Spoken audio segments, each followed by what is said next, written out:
The hospitals also oftentimes will forbid an independent record of the peer review proceeding to be kept. An independent record such as that might be made by a court reporter.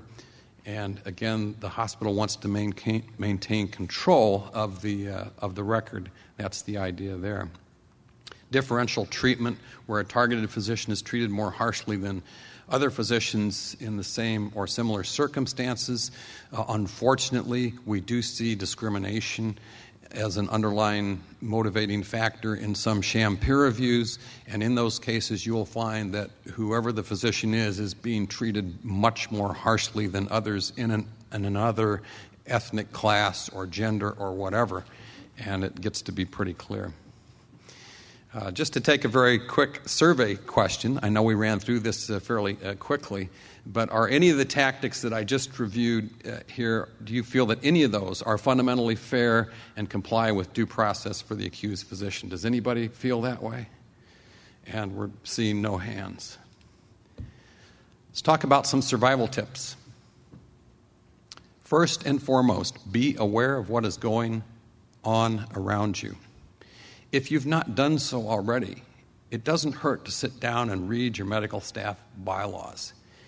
It's helpful to know what your rights are before you become a victim of sham peer review, and then you start leafing through the medical staff bylaws and you say, who passed this type of thing here? What happened to my rights? Medical staffs also need to stop being penny wise and pound foolish. Medical staffs need to hire their own independent attorneys to evaluate any proposed changes to the medical staff bylaws or any other changes to policies, rules, regulations that impact a physician's hospital privileges. This next step is of extreme importance.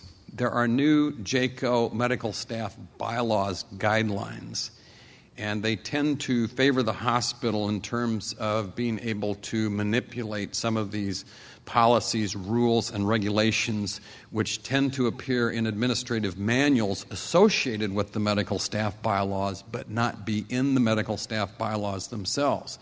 They're easier to manipulate when they're in these administrative manuals.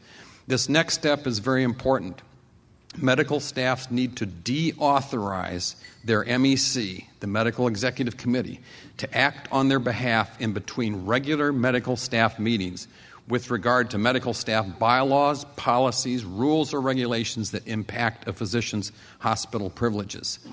You don't want the MEC to be authorized to make those decisions for you, because what has happened is hospitals have been coached and told the best way to get control of things in the hospital is to get majority control of the Medical Executive Committee. The way they do that is through physician employment, exclusive contracts, paid directorships, and other financial arrangements which tie those people on the MEC to the hospital administration. Once they get a majority of people on that MEC that are tied to the hospital administration financially, they have majority control of that MEC. And if they decide they want to change the medical staff policies that affect peer review and credentialing, they may have a very easy time of doing that. Ethical physicians need to band together in the hospital and insist that physicians conduct themselves in an ethical manner. Pretty simple stuff. When ethical physicians have knowledge about an ongoing sham peer review, they need to stand up as a group and speak out against it and hold those accountable who are doing it. Those who are conducting, those physicians who are participating in or conducting sham peer review are basically engaging in professional misconduct, and the ethical physicians at that institution need to stand up and say so. You need to educate yourself about sham peer review and learn how to identify some of these sham peer review tactics. If you see some of these in your hospital being used against somebody, tell that person, look, we know about these tactics. Give us a call here at AAPS. Maybe we can provide some information to them. Avoid being a truly disruptive physician. This goes without saying. Nobody wants a disruptive physician, disruptive nurse, disruptive hospital administrator, or any other disruptive person around them that's working.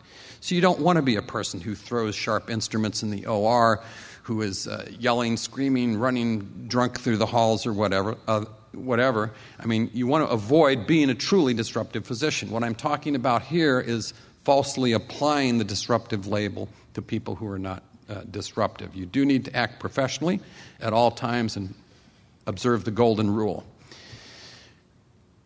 And remember that everything you say and do can and will be used against you in a kangaroo court in the hospital where hearsay is admissible as evidence and how someone feels can end your medical career. This last part, how someone feels, there's a new JCAHO standard, which some of you may know about, that impacts the code of conduct.